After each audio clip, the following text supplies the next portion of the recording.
Jason. Today's episode of the Lee's Summit Town Hall podcast is brought to the good people by Budget Blinds of Lee's Summit. Budget Blinds!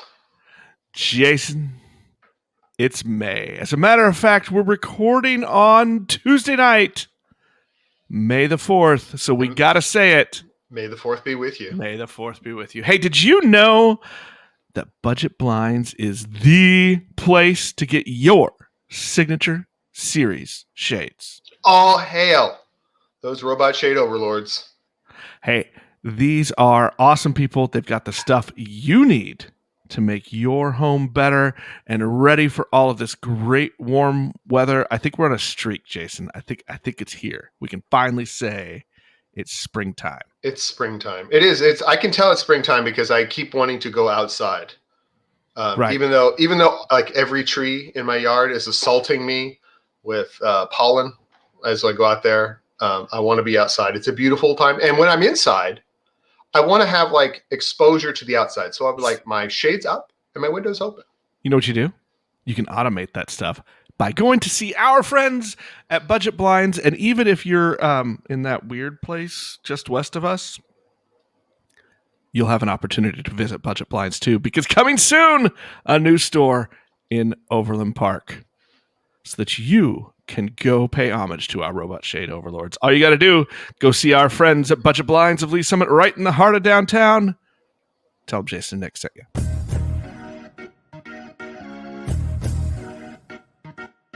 Hello again and welcome to Lee Summit Town Hall, a weekly podcast about what you can do to make a difference. I am Jason Norbury, and I am joined by a man who would prefer, if all things are equal, to serve you a taco rather than a burger. I'm a man of the people, and I'm a man for the people.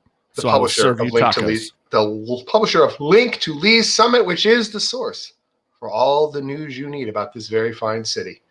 Our unofficial sponsor today is the vaccine, because now I got it. I got both of them. I'm two-shotted now, and you, I mean, not you, Nick, but everybody you, the big you, should get one too. Is that the big Y-O-U? That is the big U. It's the capital. That's the capital Y-U. That's what that one is. I'm happy because it means, Jason, we're going to hang out soon.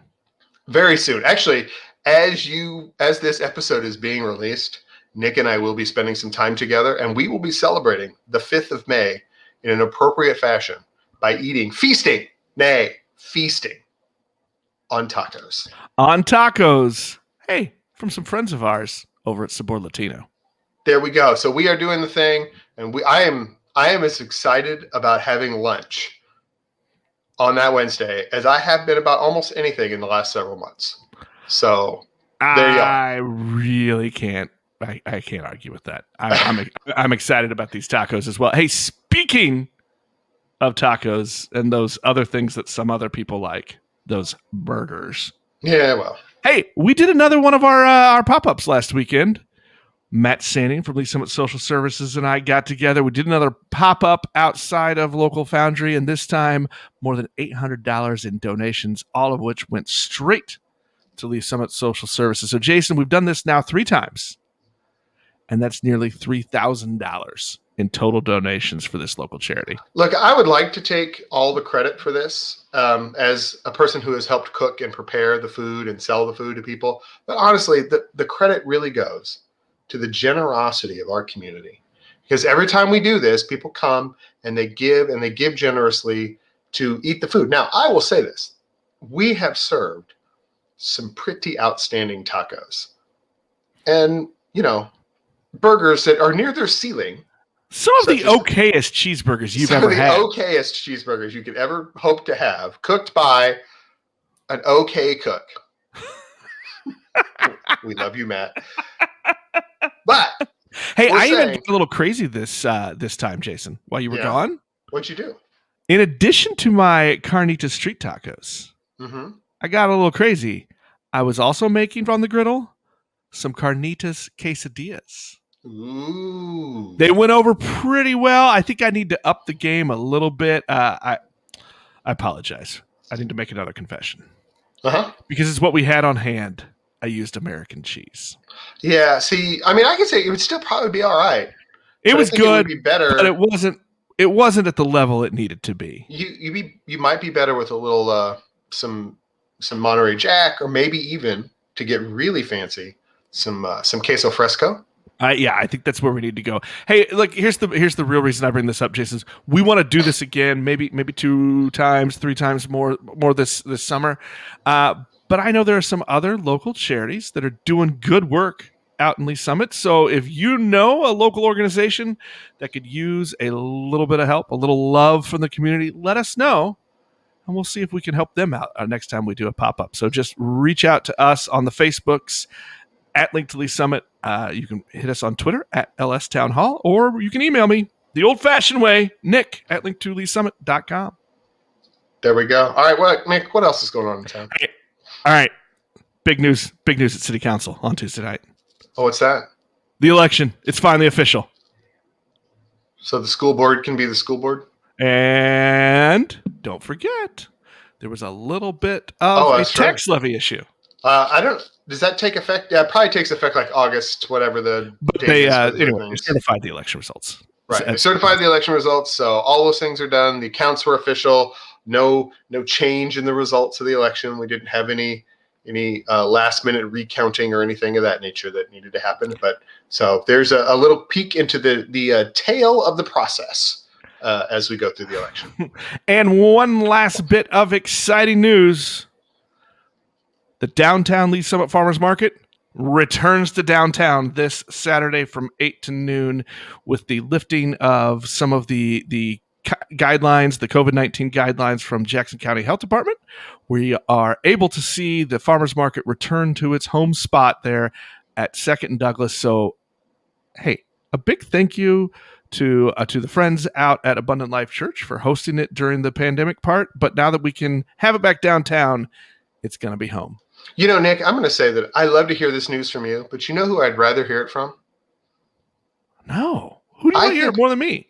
I would rather hear it from, I guess we would have to call this, as in terms of downtown Main Street events, the horse's mouth, from our events and promotions director at downtown Main Street, Julie Cook. Well, guess what? I got a treat for you, because coming up, we've got an interview with Julie Cook from downtown Lee Summit Main Street and Ashley Smithson from Velocity Lee Summit. And we're talking not only about the farmers market return to its home base, but we're going to talk about a few other events and how these organizations are looking forward and bringing some of the in-person events back. And here they are. We are here with Ashley Smithson, the operational director for Velocity Lee Summit, and Julie Cook making her triumphant re-return or another return to the podcast, moving back up the chain on our list of most often appeared on the podcast. She's coming for you, Sandy. The events and promotions director with downtown Lee Summit Main Street. Ladies, how are you today?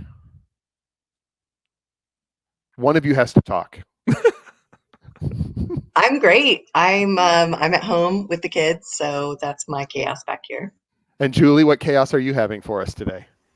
Oh, it's constant chaos here at the downtown Main Street office, as you well know.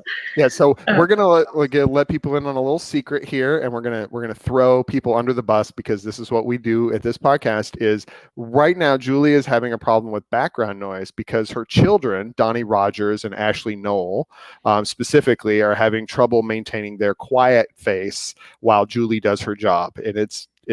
We're disappointed in you both. It's a problem. It's a problem, and we're disappointed in them both. So now that we have that out of the way, we wanted to have you guys on, since you are two of the humans here in the Lee Summit area who help put on events. And we are now coming to a situation where a pretty significant proportion of our populace is vaccinated more and more every day, hopefully. And we've had some relaxing of some of our COVID-related restrictions, not all of them, but some of them. And you both are planning in-person events again here in downtown and in Lee Summit in general. So I guess we'll start with Ashley. We're going to start with you. What are you up to planning for Velocity that allows people to be in like a room together? Yeah, we're really excited. I will say we're embracing parts of what came out of last year as far as accessibility. We're all about bringing resources to entrepreneurs and meeting them where they are. So a lot of times that can mean at home with family. So we've been doing events all through the pandemic virtually. And what we have in store now is in person with likely some sort of component of online content provided, whether that be the speakers portion of the content or an option to vote along or potentially pre-ask questions to speakers and that sort. So just to kind of preface it with, onward and upward. And I think taking into account everything we've learned last year and then applying it to everything we know to be true about events is kind of what we're doing. So coming up in May, we are going to Llewellyn's in downtown Lee Summit. Really excited to have their back room and patio area to do a session where people can work on perfecting their elevator pitch, meaning when you're trying to explain your business to someone in the time that you have on the elevator with them. So in 3 minutes or less, telling people what you do and why they should support you. So we're going to work with some people on that. You can register on our website, velocityls.org, or email me at info@velocityls.org. But that's our very next event, and I hope to get to talk about June and July, which is our signature event here later. I think we'll let that happen. Probably. Just maybe. Julie, we're going to turn to you because as we look at some in-person things happening and a big announcement after the county lifted some of the restrictions, the news is out there, but I'm going to let you say it. What's happening Saturday? Yeah, so we have a big announcement, and that is that the farmers market is moving back downtown. So this Saturday, May 8th, I know, right? Round of applause. I'm just so excited. Does this mean the new pavilion's already been built? Or is this, no? The pavilion's done. We're moving in. No. Somebody snapped their fingers and it happened. Yeah. No, I don't want to give false hope. I don't want to give that much false hope, Jason, but no, we are so excited that the farmers market is coming back downtown. So we will be set up in our normal location at the parking lot at 2nd and Douglas by the Lee Summit Elementary School. And masks and social distancing is not required, as you all probably know from the Jackson County guidelines that were released last week. But we have taken precautions to make sure that people can still spread out and socially distance at the market. And and there's plenty of parking at 2nd and Green in that huge parking garage. If you have driven by that a time or two and wondered, I wonder if that is free public parking. The answer is absolutely, and we recommend that that's where you park if you're interested in attending the market going forward, because that lot just north of the market will be closed for public parking due to the construction that's happening with the new apartment complex across the street. I know that the Saturday market has continued throughout the pandemic. It moved to the Abundant Life Church, and that was a great relationship between downtown. But how excited are you guys to finally to get this back home? We are just so excited. I mean, it's been a long year. And yes, you are exactly right. We are grateful to Abundant Life for hosting us this past year.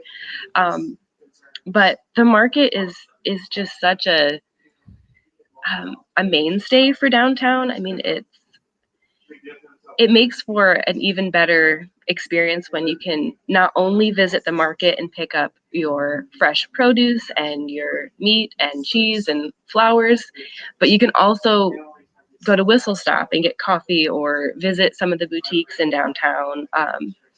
It just makes for an even better day. So just to have that centrally located back in downtown is really exciting, and it's been a long time coming. So it just couldn't come at a better time. Was there confetti popping in the downtown office when this happened?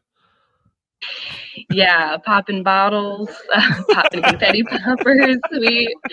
We were like rejoicing, and we laughed because we got when we got an email from the health department, who we are in regular communication with.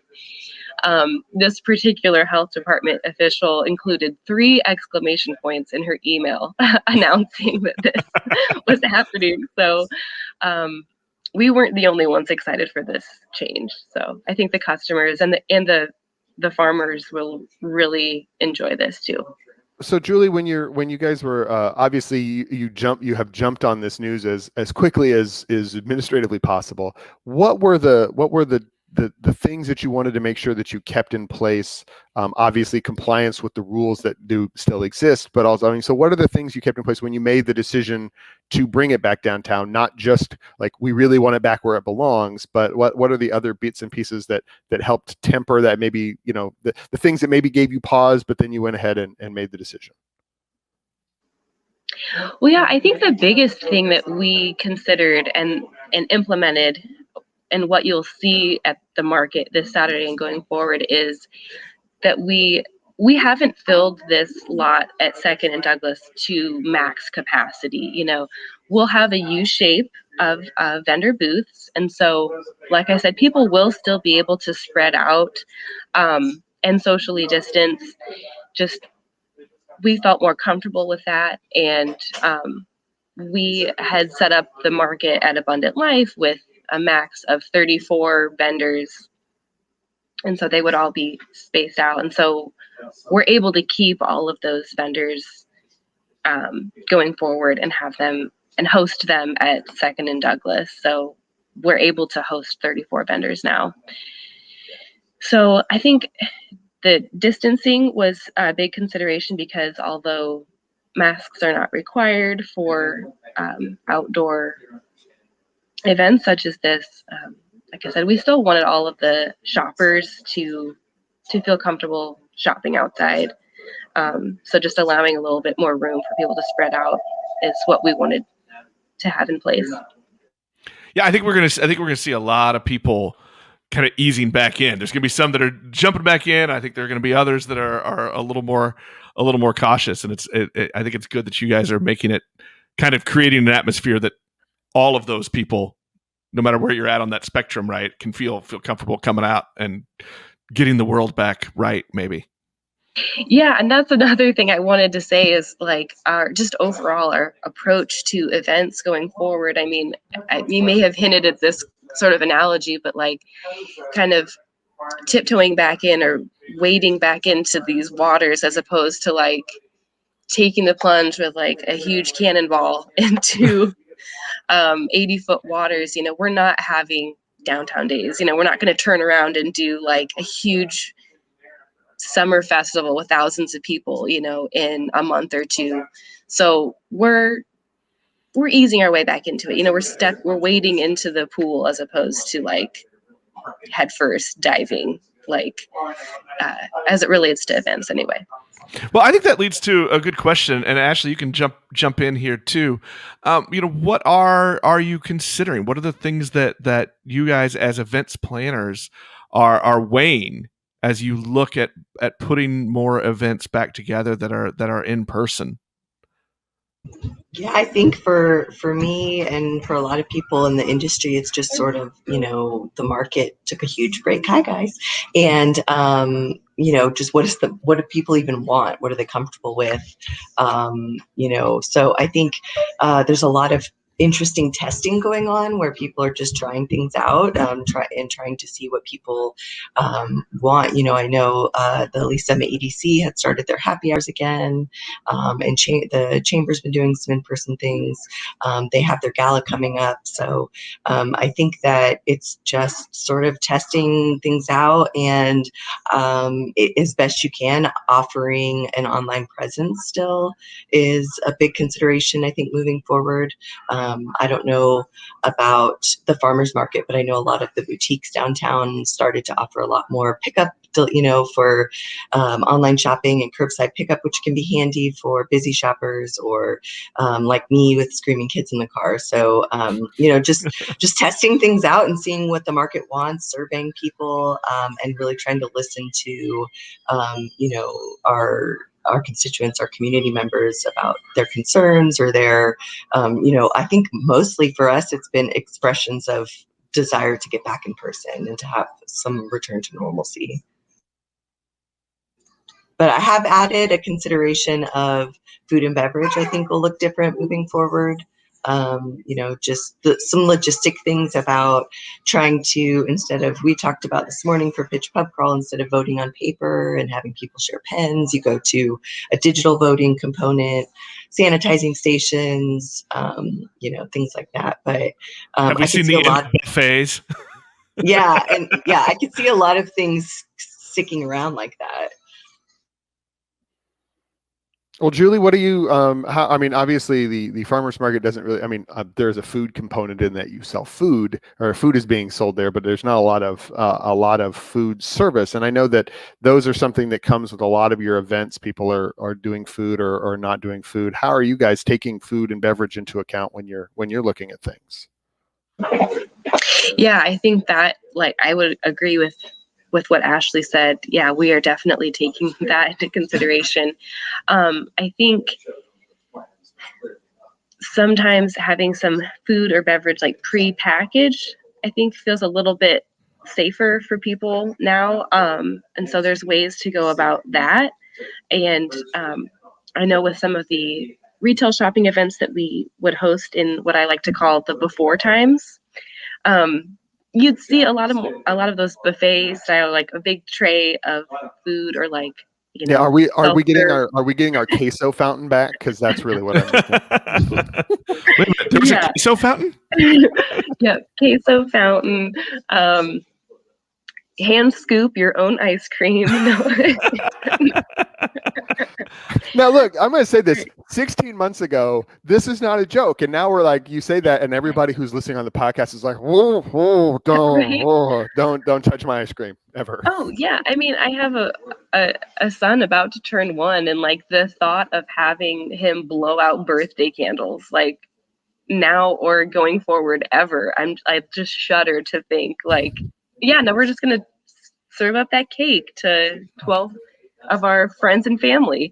And my child full of germs just spat on. It's fantastic. He just, covered with germs. Yeah.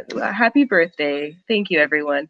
No, so I think a lot of those norms or traditions, are just going to be kind of tweaked and changed going forward. And that's probably for the best, honestly, to have, like I said, some of the food or drink, maybe just, like I said, prepackaged, or I don't know how you can handle the distribution of that a little bit more safely, but that's definitely going to be part of what you'll see from our events, I think, going forward, is maybe just less of a focus on some of the food or drink, unless it's made to order, or I don't know. So what I'm hearing is pour one out for the queso fountain. Yeah, exactly. Fair enough. It's gonna be memes that we can go back and tell our kids about. We were talking about those drinks that they used to serve with 4 straws in them. Right. I remember eating ice cream out of a trough with a bunch of people. No more bobbing for apples, Jason. It's gone. Well, wow. When was the last time we had a bobbing for apples reference? RIP group Everclear drinks, I guess, is what we're saying here. But I'm okay. I'm going to survive. I'm going to get through it. We've all had losses in the pandemic. And if that's the worst thing that happens to me, I think I'm okay. I'm going to survive. I'm going to survive gross communal food. Ashley, you mentioned a couple of events that are coming up, but I know really the big one that Velocity is excited to have come back is its signature event, the Pitch Pub Crawl. That happens in July. Tell people a little bit about this event that maybe don't know, and then how people can come take part in it a little bit. This is an exciting one. This is a lot of fun. Yeah, I'm excited about it. Speaking of drinks, it won't be served out of a bathtub, but we are going to do a signature drink. So, and I think what we've learned from some of the venues that are reopening, is just following restaurants and venues lead. They are always, thinking about, germs and the way to manage them. So a lot of places are doing buffet, but they provide servers now. So it's not self-serve buffet anymore. It's the shields, sneeze guards and stuff. So just keeping that in mind. Yeah, but I think it's a good point that it's for the better. This is for the better. It's just being a little bit more considerate because, flu and cold season, we're way down this year because people were being more considerate of how germs are spread through food and beverage in particular. So, yeah, we're going to do appetizers with a buffet, a staffed buffet. So that'll be nice. We're still working out venues, as Nick is aware, but basically it is a pub crawl, and we've added the element of business pitches. So think Shark Tank, Only more fun. Yeah, meets pub crawl. As far as we really highlight entrepreneurs throughout the entire community, so we bring a lot of people from Kansas City, Kansas, Harrisonville, everywhere, out to downtown Lee Summit. We go from bar to bar and hear really unique business pitches. We've had some pretty rock star pitchers in the past that are not just local rock stars, but international rock stars in their industry. So we get to really host a lot of the up and coming, stars of entrepreneurism right here in Kansas City. So we bring them to downtown Lee Summit. We show them a good time, take them from bar to bar. The crowd gets to vote for their favorites. And then we are going to do we do a finals reception every year. This year we're doing it at Bridge Space, and so you can come back and get a signature cocktail made by Embrace the Grape, and some more buffet style food, and get to really enjoy all that Bridge Space has to offer as far as indoor and outdoor space. So just really excited to hopefully bring the pitches digitally, so there's still some participation available for people, and really just addressing everyone's comfort level. But this is one that is our signature event as far as getting people together, showcasing what we love, downtown Lee Summit, highlighting, pictures from the rock stars to the turnover mom and pop. I don't know if you saw any of our pitch at homes last year, but Ember's Candle Bar one from down there. We had neighborhood cafe place as well. So it's, it gives an opportunity for people to pitch really cool startups, but also things that they've done to change and highlight their industry, and make it, change it for the better. That is a great event, and it's one that has caught on kind of around the region as something happening in Lee Summit that's going to kind of set a standard, I think, and I imagine that you'll see other versions of this in other communities. Absolutely. It brings the community together, and we're able to showcase judges and give out prize money. And, like I said, everybody gets to vote for their favorite. It's really encourages the business owner to bring their crowd out, so they'll vote for them. And then what I love is, everyone's heard, your friends and family have heard about your product, and they come to it to support you, and they vote for you, obviously, but they're going to hear about 8 other great businesses that they can now support. And then their people are going to hear about your product and idea. So I love the synergy that it gives to everyone. It's sort of become in the entrepreneurscape, another notch as far as, 1 million cups and other pitch opportunities that you've made sure you've done Velocity's Pitch Pub Crawl. As we wrap this up, I'm going to put both of you on the spot here. So think about Lee Summit and all of the many events that happen normally around the community. Is there one that you are really, really excited? Like you can't wait until that thing comes back. Do you have a favorite? I know I do. For me, I think I'll feel like it's back to normal when Downtown Days comes back. That's one that my family always goes to. I have a fist of both my babies. Were born in May, so I have a fist of theirs that's dipped from one of the vendors down there. And so, it's just for us a nice, like, the summer's here, school's done, let's enjoy downtown Lee Summit for the summer. So I heard that you guys weren't bringing it back, and I'm sad. I think it's the right call, but I think, 2022 is a great year to just do it up even bigger and even better. So that is what I'm probably, on the horizon, most looking for as far as all of Lee Summit. But for Velocity, it's definitely pulling off the Pitch Pub Crawl in 2 months, because, again, that'll help me feel like more like normal. All right, Julie, what's it for you? Gosh, yeah, I was thinking downtown days too, Ashley, because that is something that we're really looking forward to bringing back in 2022.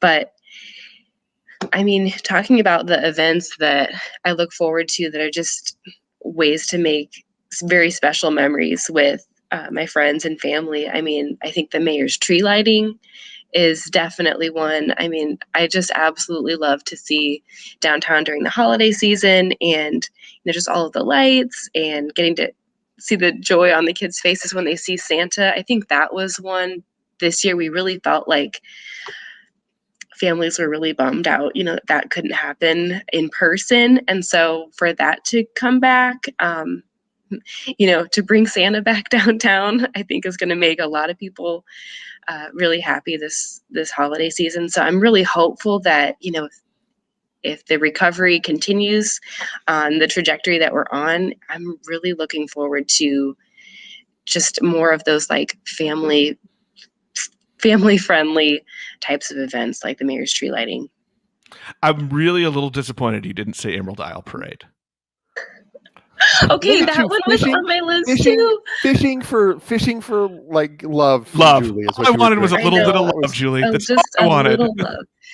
I know, the Emerald Isle Parade, that's a fun one. And well, I guess I was thinking before that, even like our Halloween parade, Booze, Barks, and Badges. I mean, I absolutely love seeing all of those costumes, and it's just even more fun now that I have a little kid of my own that I can dress up. So that should hopefully be a fun one too this fall. Are you going to be able to do it this fall, hopefully? We'll have to see. I mean, I'm not trying to make any like announcements now. We'll take it. Tell us your answer, and we're going to write it down and broadcast to the world. We were going to quote you on this. No, I think really, like I said before, we're taking it kind of one event at a time. Like I said, with that, dipping our toes in the water, kind of see how it goes. And I think we're well positioned to do that because of what we've learned from this past year, that we've, like everyone has done, we've just pivoted our focus as far as event planning goes, like so many different times. We've tried new events with like our passport program and with our downtown raffle. And so we've coordinated more things online, virtually. So I think we're just, of course, excited to have events again where people can gather, but I think we'll still be able to experience that community, even if we can't, because we have been able to implement some fun new ideas that we can do even during a pandemic. So yeah. I think we probably can say we're all have found new ways to be creative. Well, Ashley, Julie, thank you so much for taking a little bit of time today, for talking a little bit about upcoming events. Congratulations, Julie, in downtown. The market is coming home this Saturday, so everybody go do your shopping, except for when it's my turn to shop down there. I don't want anybody getting in my way or stealing my bread that I want to buy or the bacon. There will be no bacon, everyone. Don't go try to buy it. Nick's buying all the bacon. I'm buying all the bacon. The bacon is sold out. If I want to beat Nick there, what are the hours? Oh, yeah. If you want to beat Nick. 5 to 6 p.m., Ashley. Perfect. Right. That's about what time I get ready and get out of the house. No, the market will be open from 8 a.m. to noon this Saturday. So, right in Nick, the heart Nick of downtown. Nick won't get up that early, so you can get there early, Ashley. You can do that. And, you can buy all the bacon. Buy all the bacon, and I'm going to buy the bacon, fry the bacon, and eat it outside your window. Sweet. This would not surprise me. I would literally pay for attendance for that kind of torture for Nick. So thank you, Ashley. I appreciate that. That's another great fundraiser idea, you guys. I love it. There we go. How much money? Yeah, how much money can we raise to what? force Nick to watch people eat bacon? I will be tortured if we can raise some money for charity. I'm okay with that. If it does a Don't little let- bit of good. I mean, for instance, Don't let Matt he will- Standing hear you say that. No. That's part of his torture is he has to hang out with Matt Sanning and cook food, and so that's the way that works. So, all right. Well, we have achieved all of our goals. We got Julie on the podcast. We got Ashley on the podcast. We talked about cool, positive things happening, and we got to slander Matt Sanning. So I think we have done a good job on this interview. I want to thank you both for coming on to and chatting with these today, and good luck on all the stuff you guys have coming forward. And Julie, I'm holding you to this promise about the parades in the fall. Good. Yeah, I love that. Thank you. And the costumes. Okay. Well, Yes. thank you both so much. That will wrap us up for this episode. We'll talk to everybody next time.